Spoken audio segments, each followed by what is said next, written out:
Hello. Welcome, everybody. Hello. Hello. Hi. Exciting. Hey, Vern, we meet again. Yes. That's so awesome. About So that. good to see you Have a guys Sunday here. morning rendezvous.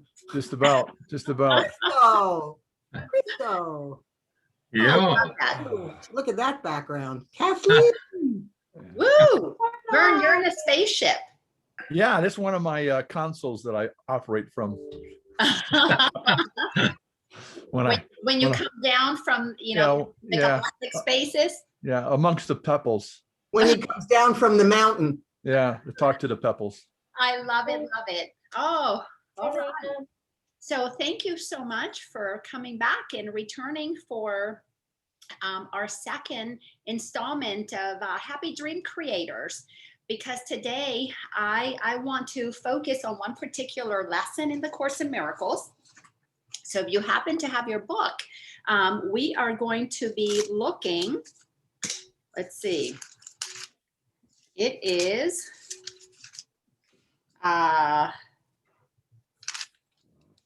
lesson 47. That lesson is called God is the Strength in Which I Trust. If we don't fully understand the power of God and what it does and how to use it, our ego becomes the master of our mind. It becomes the master of our world. And everything that we do will be done because we are reacting to the egoic thought system's control. So you, like the Bible has told us, you can't have two masters. So either ego's your master, and its intent, as the Course in Miracles has shown me. And I, when I decided to really pay attention to what the Course was saying, I realized that it was true for me. And it's been true for every person that I've ever worked with that is willing to go to that place of self-inquiry and self-honesty. The ego is nothing more than the part of us that wants us dead. It wants us to suffer. It wants us to absolutely, completely be miserable. And the way that it moves us in that direction is through telling us that it's keeping us safe, when in actuality is cutting off from our source of safety, which is to connect with God, because that's where intuition, guidance comes in. The ego, while we are in human form, has a role to navigate, the human stuff, to do the things that are essential for the body. That the ego mind tells you that you're a human, you've got to go to the bathroom, you got to eat, you've got to shower, you've got an appointment, you got to keep the calendar. Until such time when you are so in alignment with God that you operate through intuition. But our mind has been conditioned into listening to the ego, because it's all about don't be late, don't be early, don't do this, don't do that. That we are not comfortable following what feels good. We tend to operate from avoiding what feels bad. And that is a total shift in perception. And it is something that takes time to do. And today I want to show you why you want to shift your perception, why you want to shift from your ego to God. Last week, we talked about the 4 stages that we go through. Everybody enters the world in the what I call the wonder phase. We wonder what kind of a dream we're going to have. And everybody enters a dream by making a decision to come and incarnate and have a human experience. So there's a lot of curiosity that children have. So inside of falling asleep and believing you're just a human, which happens to us very gradually as we are little children, we slowly shift from the high frequency of being the love and light that comes into the world, and we descend into the lower frequencies of being just a human in the world in pure survival, because that's how all humans get trained, is to be in survival. So then we go into the nightmare. That's the second stage, when, based on what we spoke about last week. That third stage is the beginning to ascend, to go back up, to shift your frequency back up. And that is what I shared with you as self-awareness. That's a totally different journey than the journey of awakening. Self-awareness is to become aware of your ego. You've got to identify it. And it is a journey of looking at your childhood pain, all of the trauma, all of that. We're literally working with the ego aspect of ourselves because only the ego gets hurt. So we are learning about our egoic side. Awakening is about cultivating a relationship with our holy side. What you do to connect with your holiness is very different than what you do to recognize, to become aware of your hurt self. Those are very, very different. And we do those things from a different frequency. You cannot do holy work when you're in your lower vibration. You cannot do lower vibration work when you are in your higher vibration. They don't match. It's like oil and water. But you can observe them, you can become aware of them. You just can't do that work in the opposite vibration. And I'm going to show you more specifically how that is. So let me read a little bit from lesson 47, because that's going to set the stage for what then I'm going to show you on the board, and then tie in the practical aspects to this. So lesson 47 states, God is the strength in which I trust. If you are trusting in your own strength, in your ego strength, your human strength, you have every reason to be apprehensive, anxious, and fearful. What can you predict or control? This is where honesty kicks in. Can any of us predict anything? I mean, I can't predict 5 minutes from now. I can't predict how many people are going to show up here. I can't predict the weather. Weatherman who's trained can't predict the weather appropriately, practically. Oh, it's 50-50 chance. So what can you predict or control? What is there in you that can be counted on? What would give you the ability to be aware of all the facets, keyword, all, of any problem, and to resolve them in such a way that only good can come from it? What is there in you that gives you the recognition of the right solution and the guarantee that it will be accomplished?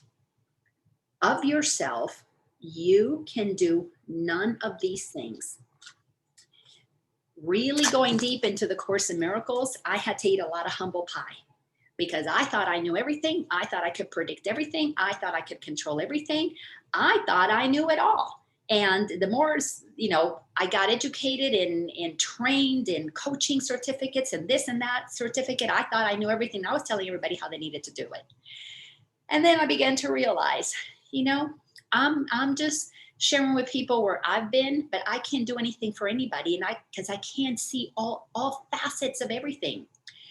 The mind that God is, the consciousness that is creator, source, whatever you want to call it, is this vast intelligence that knows everything. I mean, we've heard that God knows every hair on our head.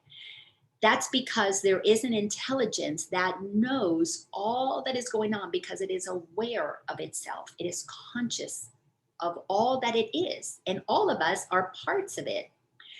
We can only be aware when we take on physical form of our perception. We see one slice of the pie, the source sees all of it because it's in everything and it is everything from all angles. Source is me having a conversation with you. Source is you having a conversation with me.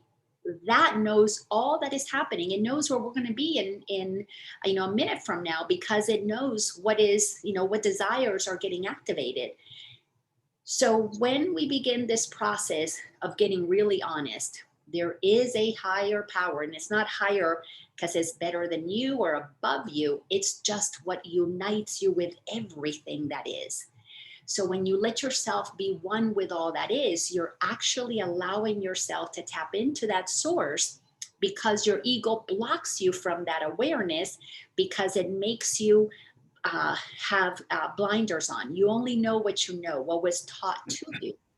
So this journey of awakening is a journey of peeling away the limitations, the beliefs, anything that confines you and defines you, is a block to your ability to access that which is unlimited and all-knowing within you. And here's the other part about eating that humble pie. Once you accept that you don't know it all, then you begin to open yourself up to knowing all of it, but it comes through all that is. So you begin to become really open to receive guidance from a child, from a butterfly, from the grass, from the sun, from a person, from a book, from a whatever. You open yourself up to know that everything is supporting you if you're willing to receive, which is such an amazing thing. So that is pretty much the beginning of that lesson. And I'm going to read the next part. When I show you what I really want to give you as a visual and as a tool that is life-changing if you choose to apply it. Everything here is choice. Nobody's being made to do anything. So this tool, I took it out of this book, Power versus Force. This book, as well as the book Ask and It Is Given by Abraham Hicks, each of these books has a chart in it. Here it's called a map of consciousness.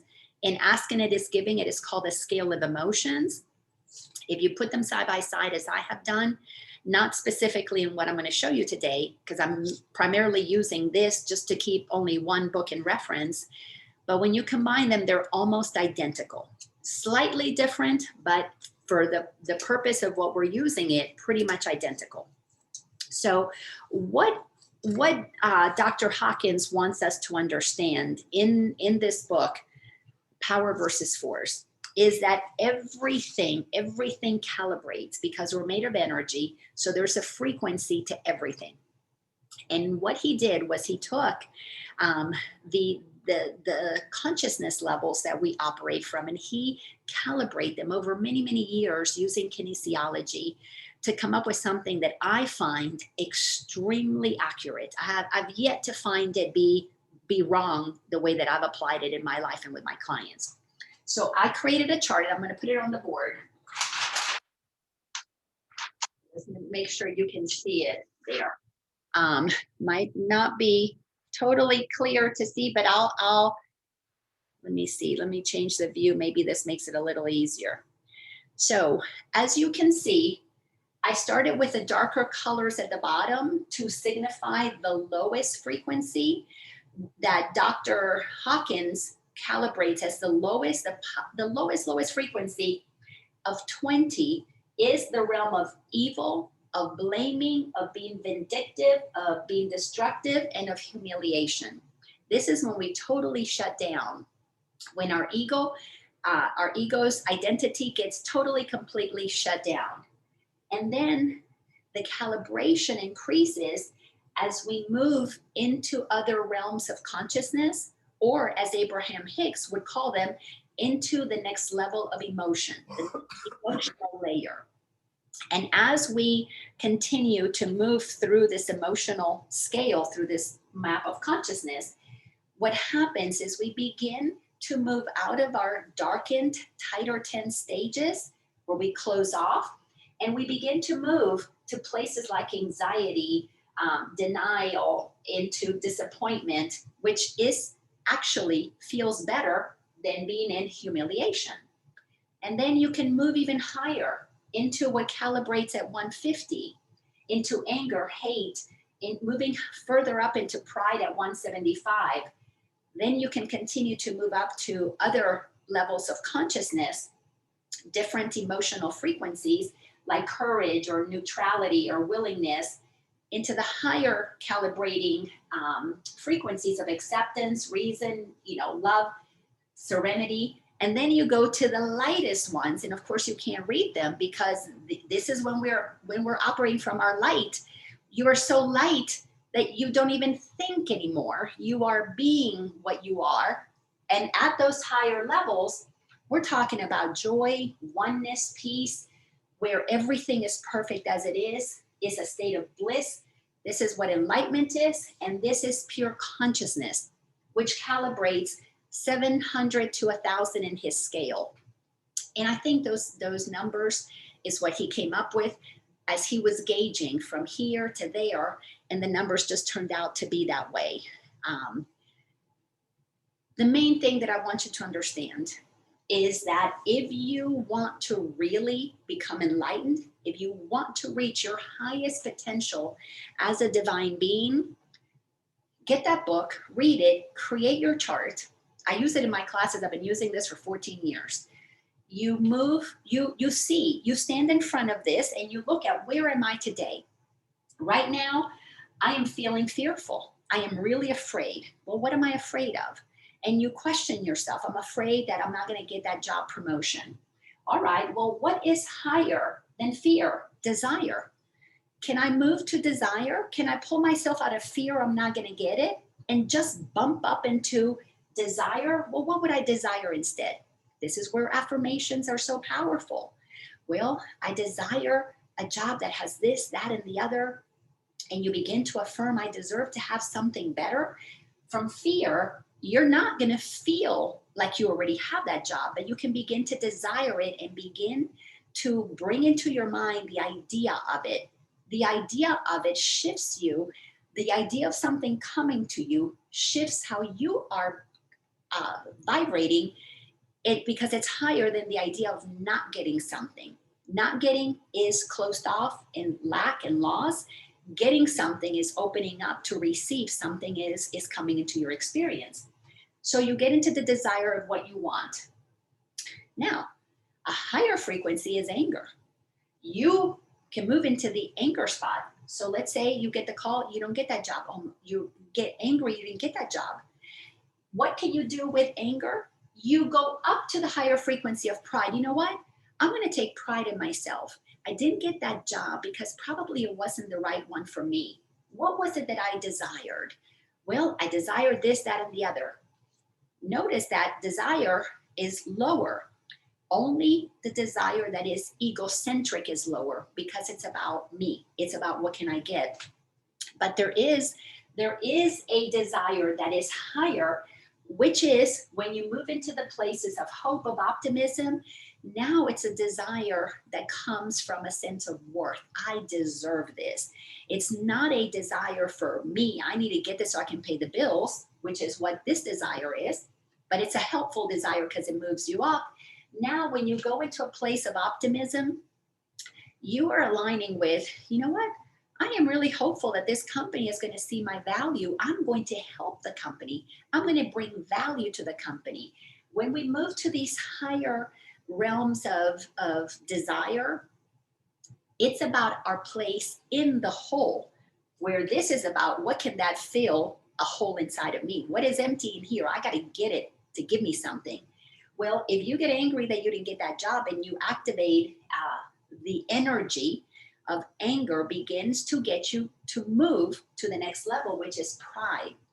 I got to feel good enough about myself to want to do something that is beneficial for the world, to put myself out and stop being down here in my pity party in despair, in humiliation and blaming the company because they didn't give me the job.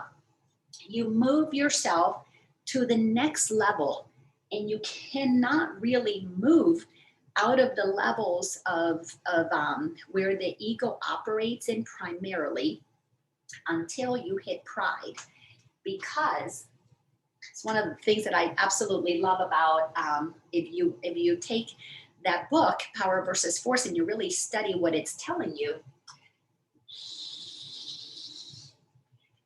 Until we reach the level of pride and ground ourselves in pride, from the ego, it's all about me. But when pride is combined with a little bit of courage, and you begin to affirm who you really are, because you're opening yourself up to who you really are according to how God created you, you hit courage, which is the calibration of 200. We cannot begin our journey of self-awareness until we move to courage. You have to be above your darkness to be able to see what is it that has you go into fear, tight and tense, and close off. So this realm is the realm of the ego. And that is a place that all of us have got to be honest is part of where we have been vibing for pretty much most of our lives. Since we were itty bitty, you know, I used my little colored people last week, so I'm going to use them again. So when a child is born in their brilliance, they enter at that higher frequency. When they're trained, when teenagers, you know, middle schoolers, teenagers, when children are being trained out of their light, and we begin to darken them, we begin to teach them how to be an ego, basically. The color, we begin to darken ourselves. Then when you're totally stuck inside of the ego ways, we go really dark and dense. We move down into the darker colors. And when you are in the world and of the world, and it's all about you, and you become people like a Hitler, like a, dictators or murderers, manipulators, narcissistic people. We get so dark and we go into such dark colors, you know, the color of anger, because that's the energy that we feed off of when we're operating in those lower levels. Well, for us to be able to shift our consciousness, we have to be willing to see. We have to have the courage to see beyond our pride, get the pride out of the way and say, I want to see what makes me suffer. I want to see what keeps me in pain, what keeps me hurting. I want to see what's below the surface, because I want to pull that veil, move out of this identity that blocks the truth of who I am. So to be able to continue to move up through the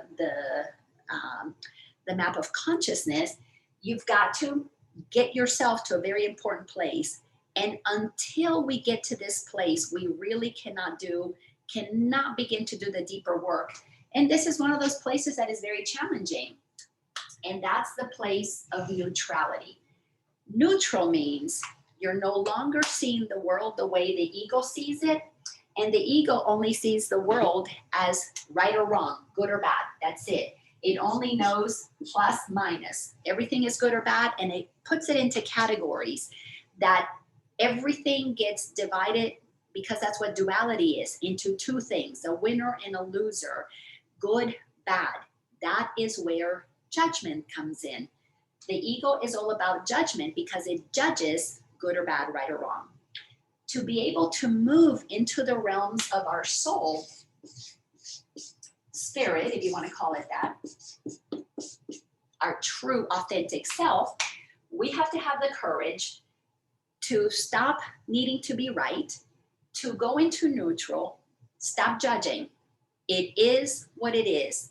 You accept that what is in front of you, not because you're going to accept it and you're going to say, oh, murdering is okay because I'm no longer going to be judgmental.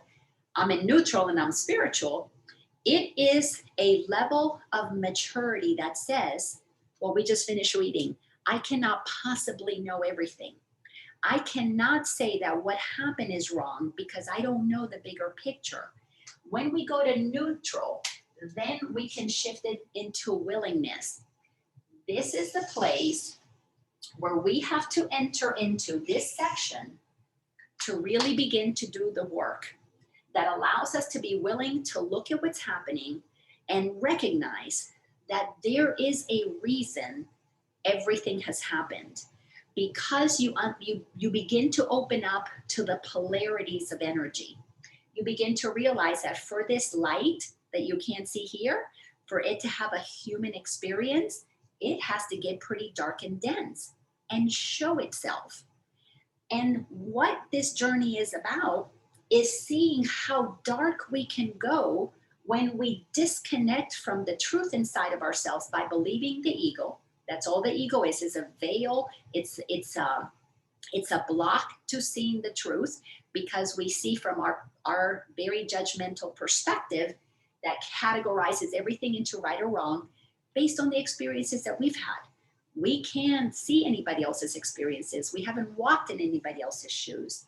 So to move into this place requires an incredible amount of maturity, because you are going to accept that you don't know everything. And when you don't know everything, you can begin to open up into the mind of God, source, whatever you want to call it, where you intuitively begin to receive guidance that helps you see things. And what you begin to realize is that maybe that terrible thing that might have happened that the ego judged terrible, and you can read stories from plenty of people who went to jail, sent to jail because they committed a murder. And you can read books that they've written or interviews that they've given, or just sit and talk to somebody who has been in that space. I've got a dear friend that this is his ministry, talks to people in jail in death row. And he has shared some amazing things with me. Those people, when they committed that murder that life decided was wrong, that's why they went in front of a judge who judged them bad and sent them to jail. In jail, they found God. So was that possible, the trajectory that they had to go through to find source inside? In jail, they found that they actually had to do the inner work to realize that they had a horrible childhood. And when they begin to see that their descent into their egoic story is what sent them into rage, is what made them vindictive, is what caused them to go out there and do these horrible things. I'm not saying that we're condoning those terrible things, but we also shouldn't judge them because we don't know how they're being used for the greater good of all. Because in a world of polarity, if all of us operated in the light, none of us would have the contrast to be able to see how bright we are. So in this world of contrast, what awakening is all about right now is to move beyond the judgment so we can see how the pieces are fitting, so we can see what is being taught to us, so that we can begin the process that is necessary to move from what the ego has created, a big mess out there, into a new earth, to co-create something that is going to be beautiful for all of us. But we can't put our energy in the co-creation of what we want while we're busy down here judging what we don't want. Because to judge right and wrong, guess where we have to be? Below the line. We have to be in our prideful self, deciding we know everything. And, God doesn't know this because God's not feeling my pain. If we think we know everything, we are no different than the murderer because we're operating at lower levels of consciousness. And in our mind, we may not be stabbing somebody and killing them, but in our mind, we have gone dead inside. We have blocked ourselves from feeling the life force that is this. That light is not illuminating us. Not only that, in our mind, it's just as good as killing them because in our mind, we want them dead. We want them to suffer for the crimes that they committed. Guess what this does? This cycle of revenge keeps us from ever moving forward. That is why when we feed the machine, the war machine, and we send money to that military industrial complex, we stay in a cycle of offense and defense. When we are operating at that level, we cannot rise. And guess what going to war is all about? It's about the control that the ego loves to exert on others. And look at how low those frequencies are. Because war is all about aggression. It's about creating hopelessness for people. It's about putting people in despair. It's about blame and vindictiveness. Anybody who takes us to war, they're blaming somebody and they're being vindictive. They're gonna make them pay for what happened. This level of aggression keeps a nation pretty low. So countries have consciousness. There are countries that are operating at different levels of consciousness. Dr. Hawkins says that in his book. There are cultures that are operating at different levels of consciousness. There are people, even in a family, you can have different people in one family operating in different levels of consciousness. That's why some family members can't talk to each other. Well, you can't talk to each other when you're operating at different levels of consciousness because let me actually correct that. You can't have a civil conversation with somebody when you're operating in different levels of consciousness, because it is very, very difficult for somebody of a lower consciousness to hear something that they don't agree with, and there's tension. People who are at the same level of consciousness can have conversations with each other all day long, because in arguments, they think they're having conversations. In anger, they think they're having conversations. For real communication to happen, there has to be a willingness to move into neutral and move into a higher consciousness where there's peace and there's no right or wrong, and there's just a sharing that happens. The next thing that happens when you begin to move through these levels, here you're operating in what I'm going to call, you have one foot in both worlds. You have one foot in the spirit world, in the soul, your heart, you're connecting with love. You have one foot still in the ego world. You are neutral because you're trying to navigate these two realms. You know you don't want to go into judgment because it's not going to feel good. And you know you're not fully grounded here because you had to make yourself go into neutral so that you could be willing to unpack what's going on and take responsibility for your part. This is the realm of the ego. It's always blaming somebody else. This is just a classic thing about the ego, is it blames. Always somebody else. Somebody else did this to me.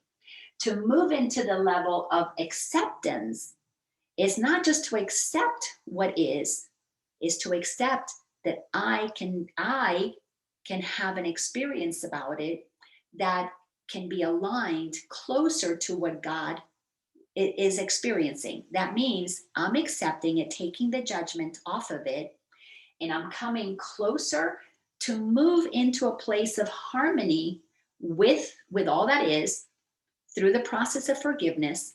And the Course in Miracles teaches a very different kind of forgiveness, and we can do that on a separate class. But we are activating a level of reason that is not part of the logical ego mind.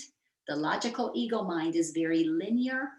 The reason of God is very circular. It's all encompassing. It allows for things to happen, not just in this lifetime that are lessons for me to learn, but they could be tied to a past life that I'm resolving because I am changing a future life. What that means is when we move to these levels of awareness of who we are, here we become co-creators with God. Here we literally can create the new earth that we want to step into, not just in this lifetime, but because we understand that we are one energy, we're one consciousness, we're part of something eternal.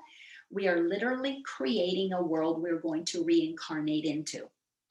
When we're operating from our ego, it is all about what's happening in right now, what I'm looking at right now, informed by past experiences.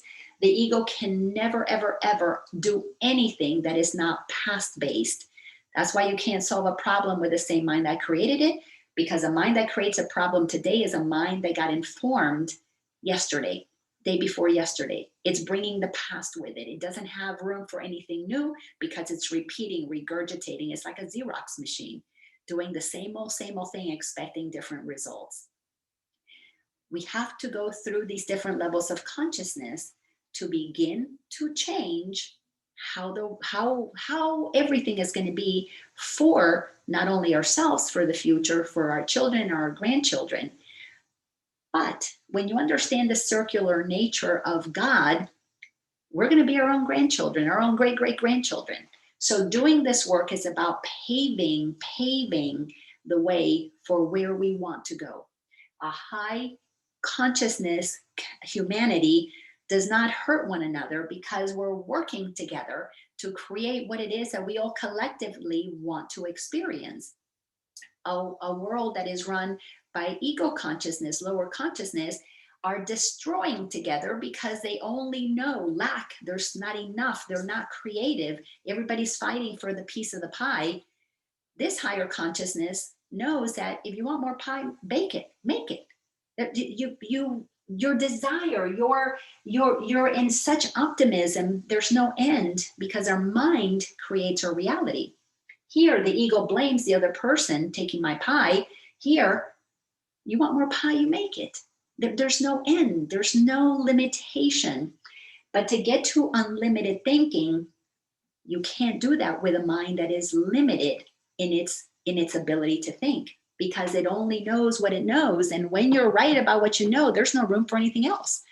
I know, been there, done that. I've been that very righteous person.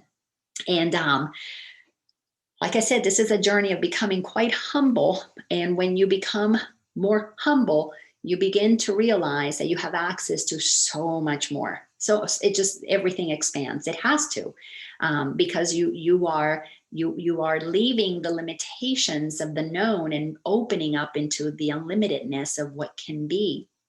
Let me read this, and I'm going to open it up for you guys to chat, but let me read this section here. So of yourself, you can do none of the things. You cannot do any of these things that are possible until you align with God. To believe that you can is to put your trust where trust is unwarranted, and to justify fear, anxiety, depression, anger, and sorrow. Who can put his faith in weakness and feel safe? Yet, who can put his faith in strength and feel weak? God is your safety in every circumstance. His voice speaks for him in all situations and in every aspect of all situations, telling you exactly what to do to call upon his strength and his protection. And if you have an issue with the paternal words here, change it to more maternal. It's him, her, father, mother, God energy. The Course uses male language to describe God because it was written for people who are of a Christian kind of a background, to help change the mindset of the father that we have been taught, that is very father knows best in terms of he's going to come home and spank your butt if you don't do the right thing. So we have got to get comfortable. Any resistance to the word father is simply because maybe our fathers abandoned us, like mine did, spanked us, hurt us, abused us, and all of that got projected on God. And the church has taught us of this mean father, kind of like Santa Claus on a cloud telling us if we're naughty or nice. So we're scared of God. But the Course wants us to cultivate a relationship with this father and learn that it is a loving creator, but it really isn't male or female. It is all that is. So it is everything. It is pure energy, pure consciousness. It doesn't have a gender. So put the one that feels comfortable for you to allow the information, and then make sure you do the work with Father. If you're angry, if you're in despair, or you're in total, complete, worry, oh my God, Father's going to get mad at me. You got to find out what in your background, what in your past has you be scared of Father. But let me keep reading here. So there are no exceptions, because God has no exceptions.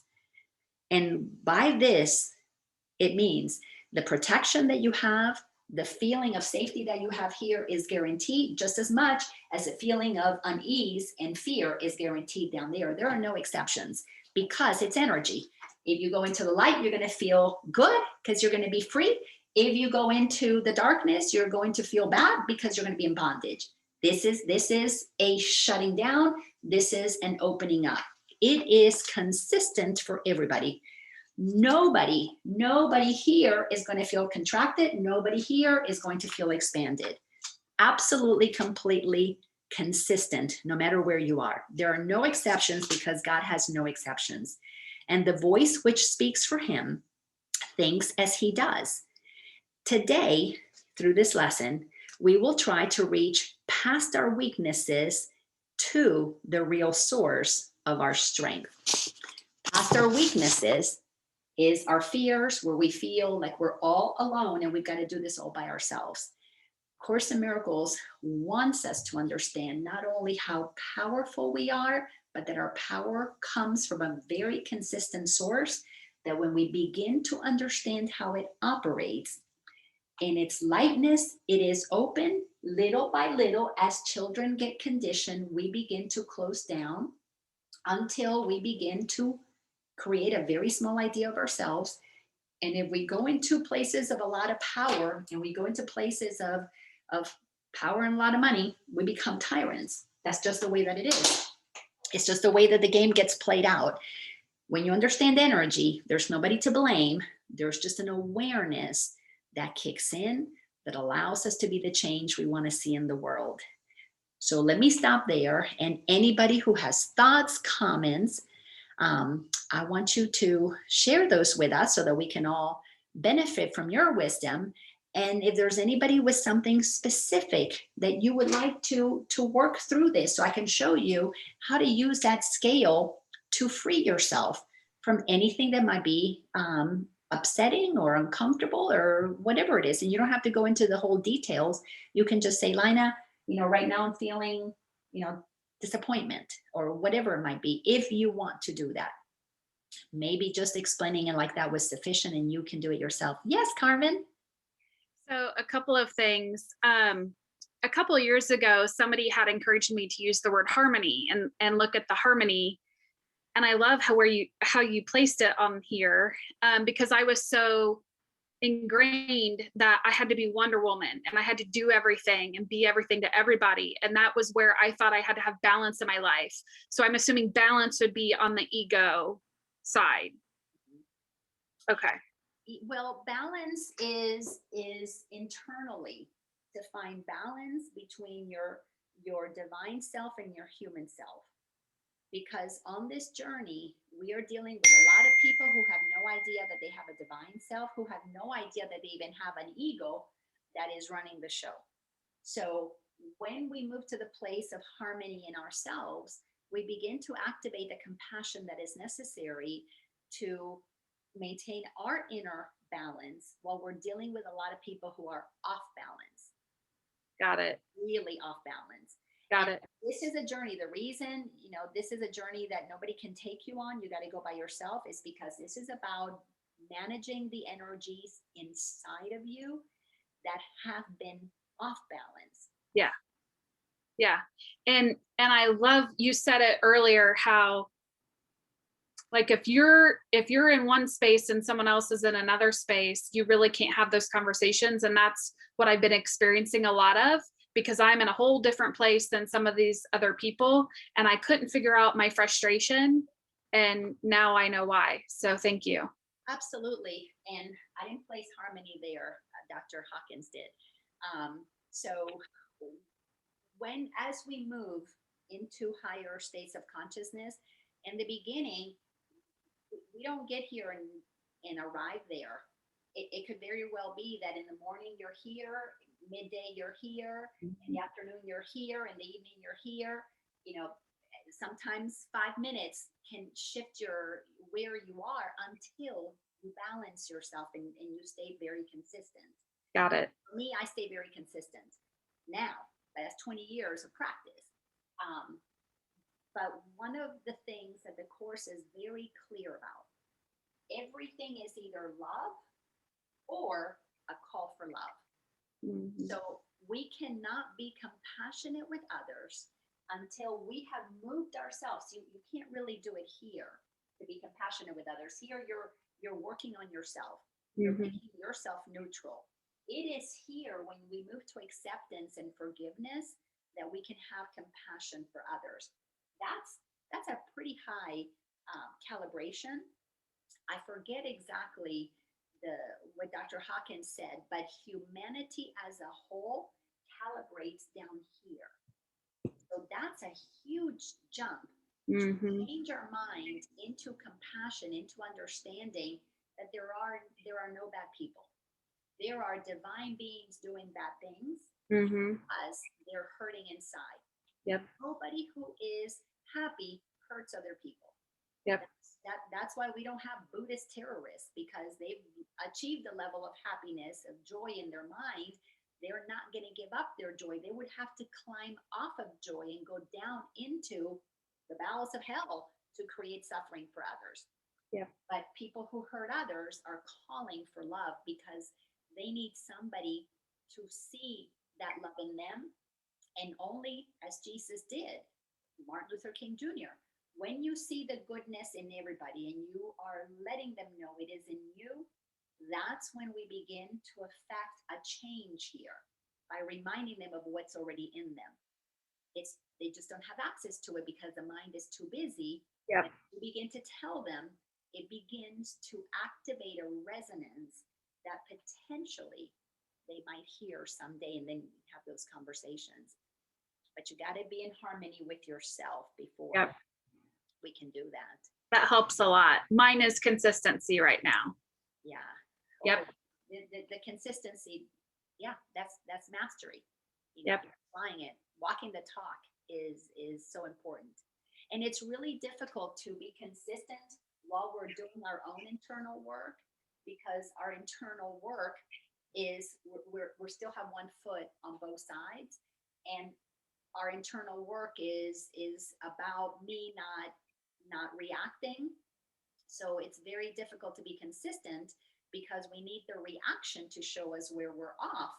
And we forgive ourselves for that inconsistency and make us consistent in that area. And so it's a seesaw for a very, very long time.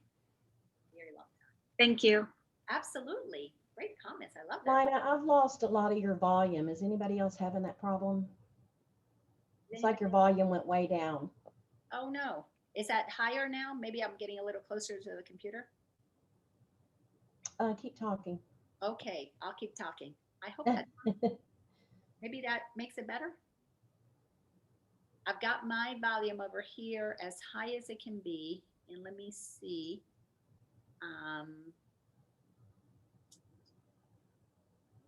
Let's see.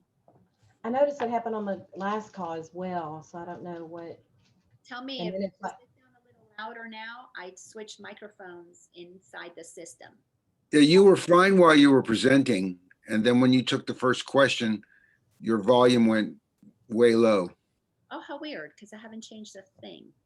I know that's what I was saying. The same thing happened the other day. You didn't do anything different. It's your volume was great, and then all of a sudden it just went down. But today it's even a little bit lower. So sorry to interrupt, guys. I was just having a hard time hearing. No. Laina, are you using an external microphone or in the computer? No, I was using just the computer. Yeah, that's part of what the issue is, because as you know, when you get closer or back from it, the computer microphones are normally don't pick up very well. So I don't know if you have an external mic or whatever, especially with you going back and forth to the board, because I noticed that too. You also, when you go into presentation mode, you do speak louder like we all do. You know, when you're presenting something, you do speak louder, and just naturally, so it sounds like it's louder. But then when you come in to get personal, then you bring your volume down naturally. So it's just your own voice modulation that's causing the differential. Does that sound better? Because I put on my little microphone. Much better. Okay. Yeah, your volume's back. Oh, okay, good. Well, thank you for saying something, Habiba. All right, so we'll see. If I got to go back to the board, I'll have to take this off because it won't go with me. But anybody else have any thoughts or comments or share any ahas? Did this give you any clarity to help you ground yourself more in your own truth? I know some of you are talkers. Don't be shy. I've got a few things to share. Thank you. I loved that chart. It's very, very simple, and I could see my journey from going back to the 70s, where I did my spiritual leap in studies in the 70s, and I landed, in the hope, optimism, and started reaching into the soul spirit understanding, and then if I reflect back, I can see when I step back into the ego, which I still do regularly, it's about myself. It's about blaming myself. And so I've had to work a lot with forgiving myself, because I know everything that happens to me, even if it's someone else that does something to me, I've attracted it to myself. So I'm the one that needs to reflect on how I ended up in the situation. So it's a very nice presentation, and of course the yellow, which I can't see, is my aspiration, which I experience when I'm in contemplation and meditation. And I know that that's something that I can increase in experiencing it more and more and get better understanding of it. So it's a lovely chart, and I know I just have to work with more forgiveness, and so that I can step more out of judging my own ego. So I see all the buttons, you know, I see all the buttons that get pressed. So yeah, it's a nice, lovely chart. Thank you. Well, you're welcome. And what you said is really important. Forgiveness happens, there's 3 levels of forgiveness. We're going to forgive others. And that's usually the first level of forgiveness that we're going to work with, because we're going to forgive the people who taught us these things that are not true, these things that have affected us. And then there's the forgiveness of ourselves. We chose to become humans. We chose, this is where we begin to really get our power back. When we begin to accept that we chose to have a human experience. As the Course in Miracles tells us, we are choosing to cultivate an egoic experience that gives us the opportunity to feel separation from our source, from God, so that we can have the experience of return to source. It's like a game. It's a game of hide and seek. What we are hides. And then when we get tired of being out there hiding, then the seeking begins. And the seeking is the return back to the truth of who we are. So we forgive those who play the game with us. We forgive ourselves for choosing such a crazy game. And then we have to go to the forgiveness of God. We have to forgive God, not the other way around. We've been taught that God is angry with us, and we have to ask for forgiveness. But the Course in Miracles is really clear. God is not upset with us like a good parent is. God let us go play hide and seek. Why is God angry with us? There's no upset, there's no judgment. God's above right or wrong. God's above blaming. God's above forgiveness. God is consciousness. So our forgiveness of God is because deep down inside, all of us carry an anger towards God for not rescuing us. That got taught to us because mommy and daddy didn't rescue us, or government didn't rescue us. Notice how blame is always about somebody did this to us. The opposite to that, the flip side to that, is we want them to rescue us. This is why it's so easy to get people stuck in codependent relationships, because we want somebody else to rescue us. And that is what the ego wants us to do, to let somebody else be in charge of us so that we never see how powerful we are. And this is a journey of realizing God never left us. We left it when our mind got trained in order to play the game. So as children, when we begin to consciously parent our children, I began to become a conscious parent. My youngest child was 6 years old when I began to shift, but I wasn't quite that conscious before he left for college. All those years, I was working my way up the ladder, but I wasn't already at that total place of where I am today, and clearly not where I'll be in 5 years from now. But I've got a grandchild on the way, and that grandchild is coming in where I'm at a different level of consciousness. My work is to remind that sweet little child that it is powerful. Don't look for power outside of yourself. And I know its mom is going to, because she's a pretty conscious person, is going to want to teach that child to be empowered.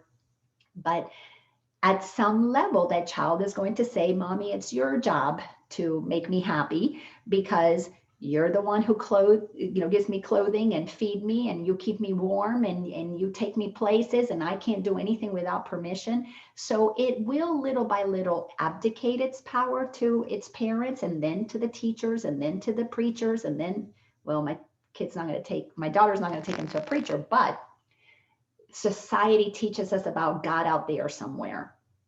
And then there's the government, then there's a hierarchy, an authority that decides for them. So my work with my grandchild is to let it know that it is totally complete. It is absolutely, it came in perfect. That's what that is. It is one with everything. Don't be putting anybody on a pedestal. Know that everybody has different things to offer you, but that doesn't make you unequal to them. That just means that we are all playing the game at different levels, like grades in school. Nobody's better than another student. We just have different places that we're in because that's just where we are on the journey. So forgiving God for not rescuing us is one of the last egoic things that we have to release so that we can accept full on responsibility that we are the creators of this reality. Nobody was in charge, and God didn't send us here to suffer. God, the creative source, is the essence that wants to have this experience through us. And when I and the Father, Mother, God become one, then the game gets a lot more fun. Like that's all it is. It's just a game of observing energies. And now I see things pretty much as just energy, somebody expressing themselves, or are they suppressed? If they're suppressed, you can't blame them. They learned this from other people. They're not ready to accept responsibility for their reality. They're here suffering. What can I do to ease that? Offer well, I can't ease it, but what could I offer that might help them begin to find their own way up the emotional scale? But that forgiveness is key. Thank you for that comment, Christo. Yes, John. Can you read the items in yellow? Yes. Joy, peace, oneness, perfection, bliss, enlightenment, pure consciousness. And those are just exactly as Dr. Hawkins has them listed in his scale of emotions. See. So he has them in this book, all written from the lowest one, calibrated at 20, all the way up to 700 to 1,000 for enlightenment. And the way that he breaks it down is it helps you see that at every level that we are at, our emotions are going to be different. Our perception of God is going to be different.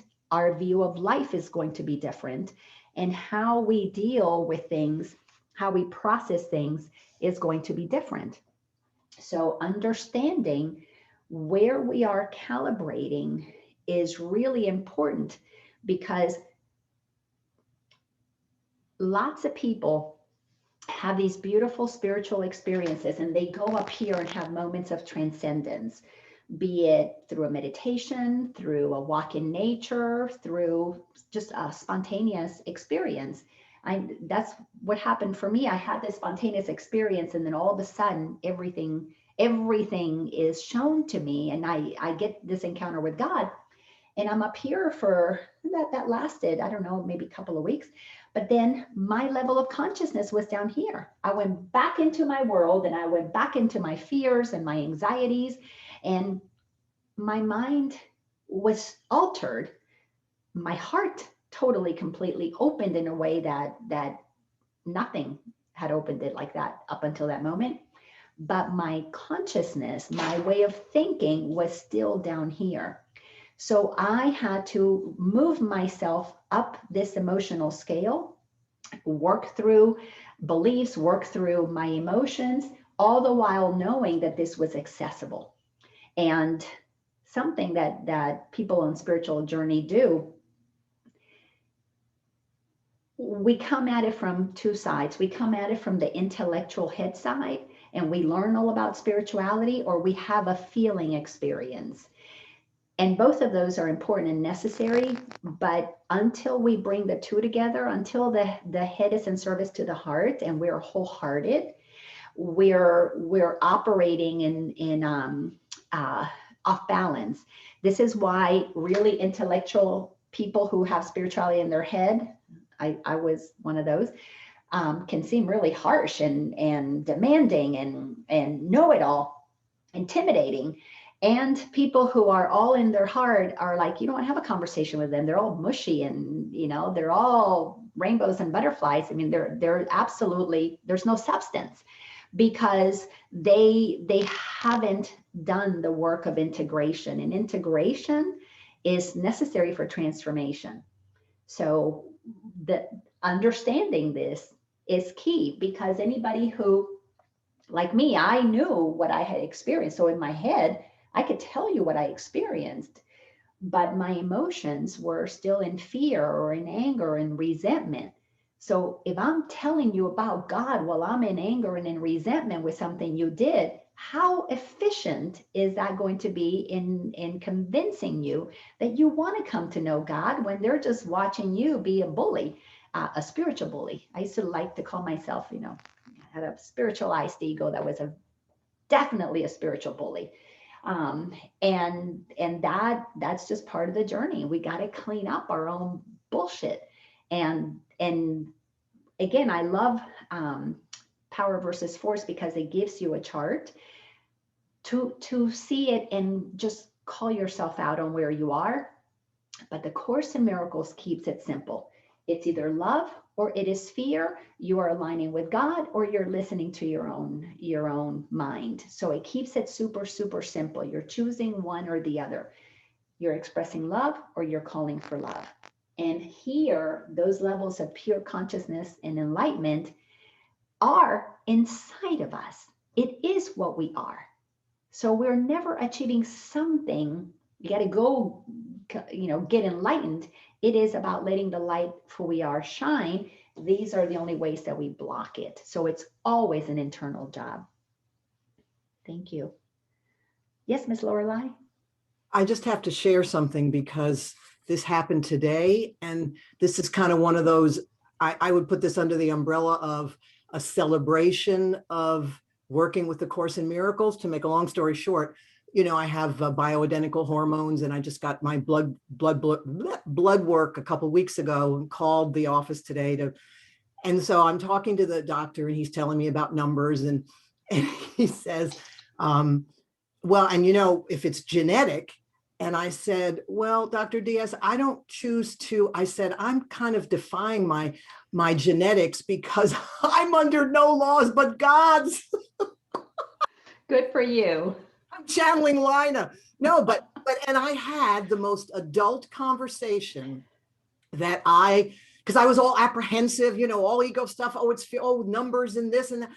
And then I all of a sudden, I just felt so mature and so grounded, and had that conversation from a totally different space than I ever would have had with a medical person. And I attribute it to this because it was like automatically that's what I said. I felt empowered by that. I felt sovereign. So again, I just wanted to share that with everyone because today these two planets dance together, the past and the future, like at 2:06.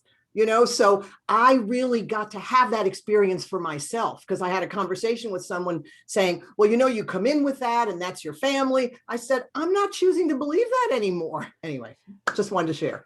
That's beautiful. And that's exactly what Dr. Bruce Lipton teaches. The teachings of epigenetics is about reminding us how powerful we are. The Course in Miracles says that sickness is nothing more than a desire to deny the truth of who we are. That's all that it is.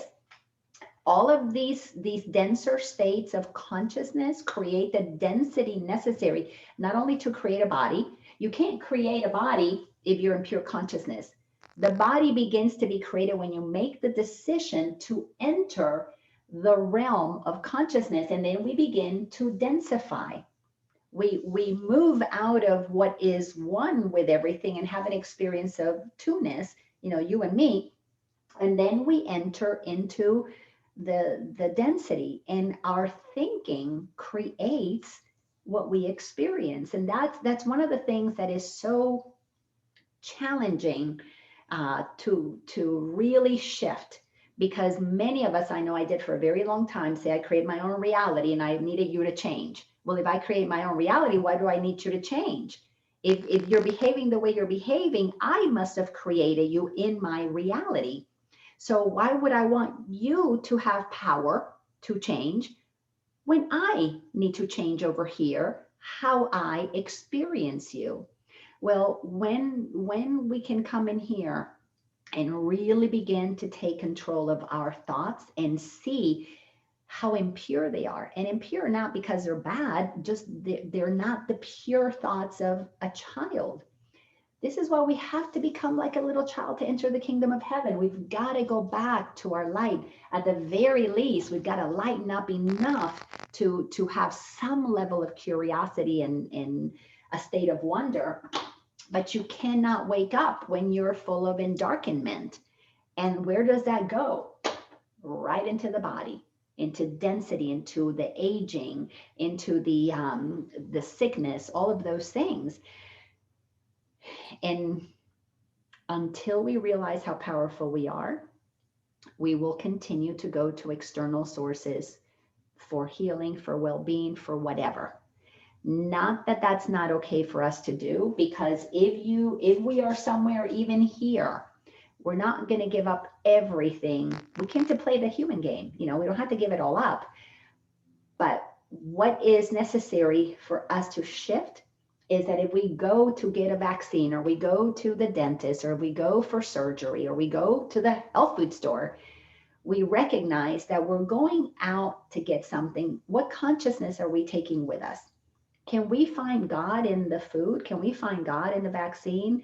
If we decide that God is in the vaccine, it will be, because it's all consciousness and it's in everything. And Course in Miracles taught me God is in everything I see. So if I choose to have a mind that says, oh, that thing's going to be bad for me, it will be. If I choose to say that thing's going to be good for me, or at the very least it's neutral to me, it has to be that. If I am 100% certain. And the thing that trips us, and Vern, you're shaking your head, you can think you're powerful all you want, but if you go at that with fear, you absolutely cancel out your certainty. You go into doubt again, into confusion, which is one of the things the Course in Miracles drills into us, is that the mind that is confused is a mind that is not certain of what it is. It's a mind that's still looking for something outside of it to make it feel better. And this is because I know all of you guys are on a spiritual journey. That's one of the biggest traps of being spiritual, is that we get all this information in our head, maybe even feel it in our heart. Most of us do, but they don't come together to work in a wholehearted way, which is why so many spiritual people are still so afraid and need somebody else to take care of them, an authority figure to give them what they don't fully trust God is going to give them. Well, guess what kind of work they have to do? They're eventually going to have to deal with, God, why didn't you save me with the vaccine? Why didn't you save me, through this, that, or the other? Why did you not take care of me? And God's going to say what it says to everybody. I was always with you, never left you. You just didn't use me as your power because you chose to use your ego's thought system. And that's so empowering to know that you have that much power, but then you got to use it. I want to share one more thing that you shared on one of your videos that is so brilliant. When you said Dark Night of the Soul, we should call it Dark Night of the Ego. Oh yeah. Yeah, that's really brilliant. The soul never has a dark night. It's light. Right, exactly. How can it be? How can it ever have a dark night? But whoever was describing that was, and I think it was, what's his name? He's a saint. Oh goodness. Saint Augustine? No, he was a contemporary with Saint Teresa of Avila. I can't remember his name, but he wrote a book that Dark Night of the Soul was attributed to him. And it's because he was seeing his ego from his soul was waking up. So he was feeling his light, but he was experiencing the pain of the ego, and it was Dark Night of the Soul because he was beginning to feel the soul, the spirit.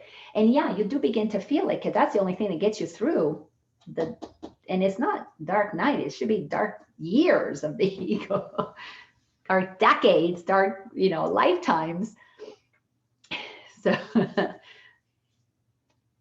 Who else? Miss Lenora, did your Course in Miracles book arrive? Now you were excited about ordering it. Or anybody else? Who else wants to share? Yes, I did, and I'm still in the first chapter. It's a little bit. I'm sorry, I'm not showing myself today, but I had some dental work done. So no worries. But yeah, I started immediately going to that doubt, like, oh wait, this is way over my head. And then I thought, no, you just got to keep at it. You've got to keep at it. So I'm just taking my time to try to ingest it all and to get more of an understanding of it. So, yeah. And it is way over our ego's head.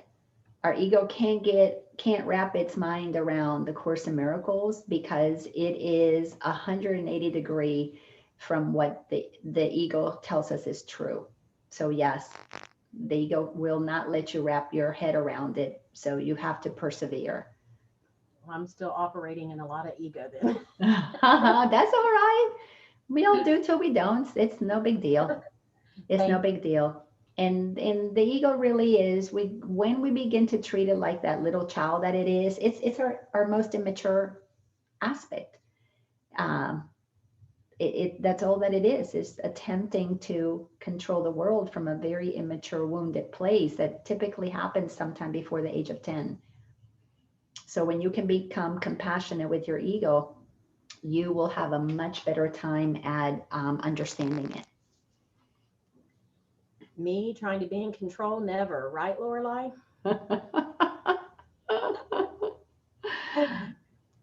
That's too funny. Too funny. Does anybody else have anything to share? Because I did want to offer a little process for us. Yes, Vern.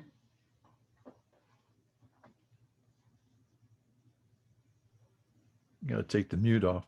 I just wanted to share something. I love your presentation, and I hope you got those videos I sent you. Those short videos on No, yeah, I sent you 2 short videos. Was that via text or via email? No, email. And okay, I'll look at my spam. They're shorts of power versus force, and they're just presentations with graphs and stuff. So it's like 12 minutes long. But what I was going to say is when you were down in the ego area, that word desire has always been I always looked at it from a very negative viewpoint, because people say, oh, you desire, it means you want something. And one of the things that really helped me is when I went back and found the root, going back what the word desire really means. It doesn't mean that you want something from somebody else, or I desire that. It means to sire. And to sire means to create. So it's a whole different dynamic when you understand you're moving from wanting and taking from the whole or from something to be willing to play at a higher level and create something. And just like a horse, actually it was a horse breeder that pointed it out to me the first time. He says, what do you think siring is? That's what it means, to sire, to create. And that's where it comes from. So I just wanted to share that. It's just a term, but it can be a very powerful term because it's being in the world, but not of it. Mm-hmm. One word. Yeah. Well, thank you for sharing that. That is a powerful thing. The desire of the ego there is a creation in that. Mm-hmm. But when the Course in Miracles is teaching us to be willing to know that we're entitled to miracles, it is about enough affirmation that what we desire, we will create. Mm-hmm. So thank you for creating that distinction, because, Buddhism has taught us that desires, we want to get rid of all our desires, but it is the ego-based desires. But it is natural for us to desire from the soul level, because that's where all creation comes. It comes from a wanting to have this experience. We just have to sort out, is the wanting coming from lack, because that would be the ego desire and selfish, I got to take care of me, Or is that desiring coming from an affirmation that I am a creator and I am entitled to that miracle, which, you know, comes again when you move through this place of trusting and affirming without any reservations whatsoever. Well, it's of the Father desire, of the Father. So it's exactly what you're saying. Yeah, so it's amazing stuff. See how much we help each other with these little nuggets. Thank you so much for that. I'll look in my spam for that email. All right, so if nobody has any other comments, I wanted to take us through a little process, just an opportunity. And this is something that I did a lot. I don't do this hardly ever anymore because it just became so natural that it's just something that I do so quickly. I don't have to consciously do it. But I want you to look at this chart, and I want you to go on a journey with me. I want to walk you through your life, and I want you to just follow along with me. If you want to close your eyes, by all means, do so. And I want you to kind of let my words guide you through this journey. And we're going to start it before you incarnated. So if anything about that scares you, just know that it is just, we're just going to activate this in imagination, and you're not going to be able to go anywhere that you don't feel comfortable going. But take yourself to the place where mentally you know that you were, before you incarnated, you were nothing but light. You were made of the same consciousness that everything is made of, the same energy that God is. And let yourself, if you can, feel in your body the sensation of what that light could feel like. Maybe it could be, you can activate a tingling.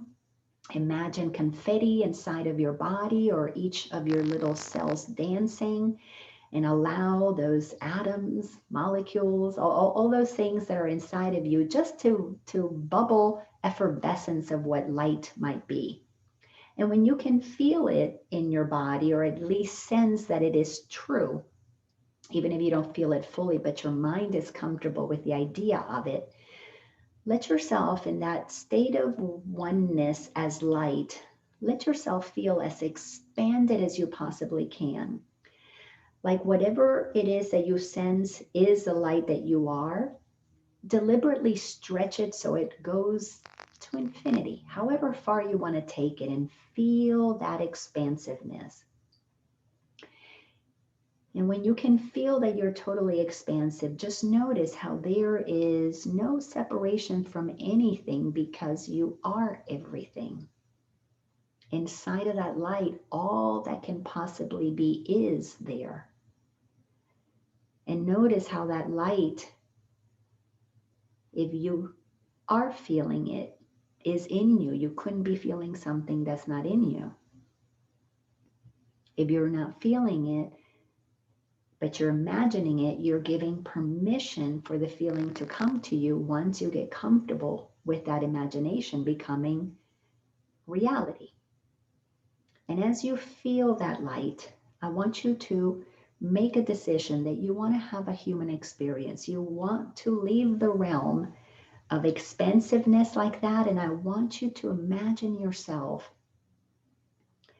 making a conscious choice to come in and be a human, to enter into this world that you can see from way up there that it needs a little bit of light, and you have it. So give yourself permission to come into the world and see yourself as this little being, this little baby. See, maybe if you can bring into your mind's eye a picture of you as a baby that grounds you in the knowingness, oh yeah, I came into the world as this little baby. I came in a bringer of love and light. And by taking a body, you did descend in consciousness into a limited sense of self. You condensed all the light that you are into one little point of awareness, and you were just aware of what was in front of you. And notice how you can't quite hold your awareness that you're total non-physical, non-formed, formless light, and see yourself as a baby, but you can see that physical baby as being loving or happy or joyful. That is the light shining through it. You might even see it glowing, and then you can kind of combine the two. But that sweet little baby grew up and it got denser. And take yourself through some of the experiences that you had that caused you to totally forget your joy, your light, your peace. And you entered into the density of being just a human with a story. And when you can get to a story that might have some discomfort with it, I want us to stop there. Maybe it was when you were under 10, maybe it was when you were over 10, it doesn't matter. Maybe you're going to a memory in your 30s, that's okay too.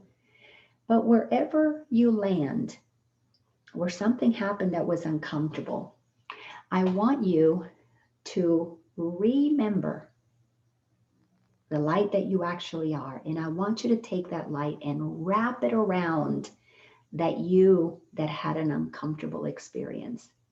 And if you can wrap it around the person that this might have happened with, or the place or the situation, maybe there was a dog bit you, wrap that dog with light. Just wrap the whole situation with light, because you are the one that gets to activate that light at will.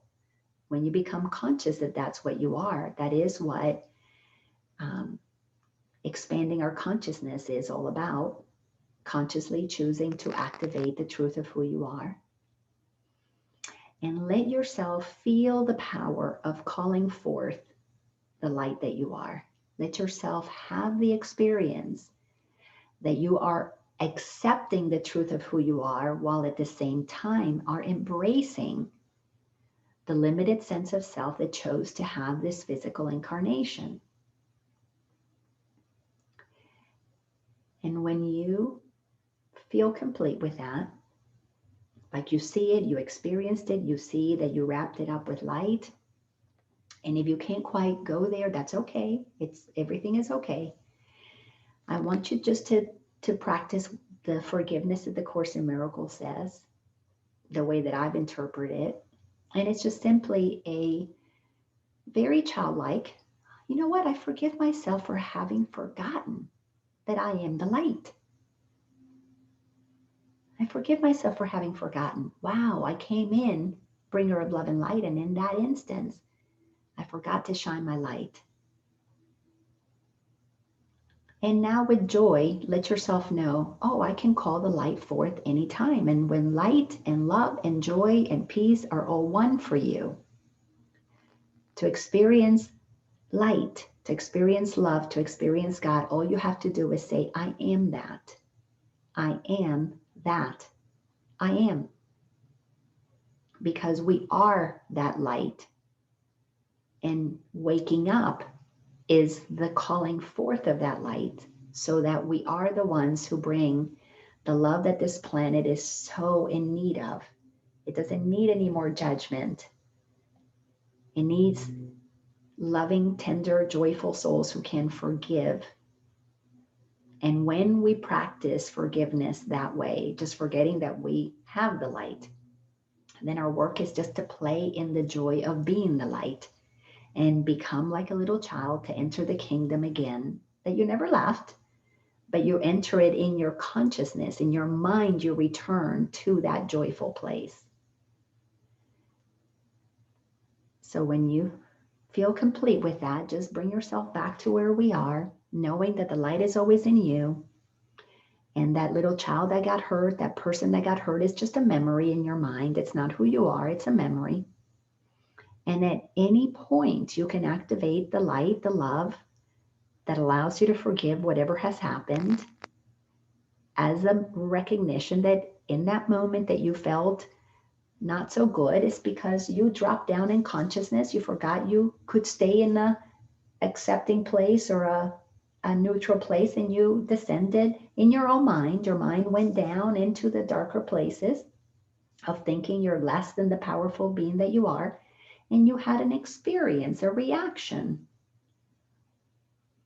So when you're comfortable with that process and you got to experience that, then just return yourself back to the place that you're sitting at.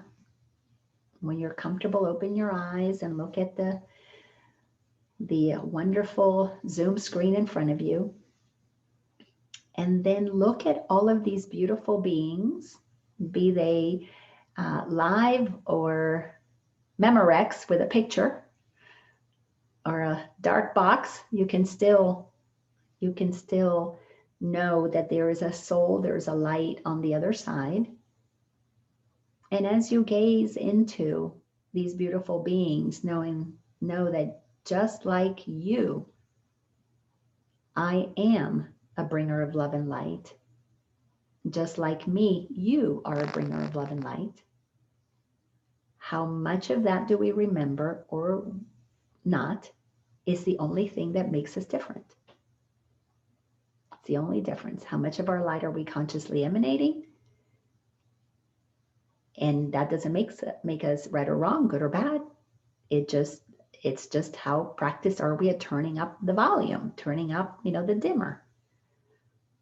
And with that level of awareness that we're all divine beings, may you go out there today remembering that of yourself, you cannot judge properly and you will only suffer. But when you choose to see things the way God sees them, it is nothing more than a divine Father, Mother letting us play the game that we chose to play.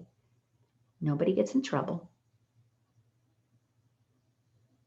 We just get to remember what we are so that we can play consciously and create a new earth. So the next time we incarnate, it really will be a funner experience on this incredible planet that is nothing but a big amusement park. We will be playing more in the love tunnel than in the scary roller coaster. So with that, I thank you for being here. Hope you come meet me next Wednesday. If you know of anybody else who wants to be exposed to the Course in Miracles, invite them. Share this with me and help me help more people have a better understanding of the truth of who they really are. And with that, I am honored that you were with me and joyful that you allowed me to share the truth that continues to change my life. This was fun and it was super easy. Love you all. So if you'll unmute yourselves and share your love with everybody, I'd appreciate it. Thank you, Laina. It was Thank you, Laina. Thank you, Laina. Thank you, Laina. Thank you. Thank you all. See you Bye, next everyone. week. Thank you. Bye-bye. Thank you all.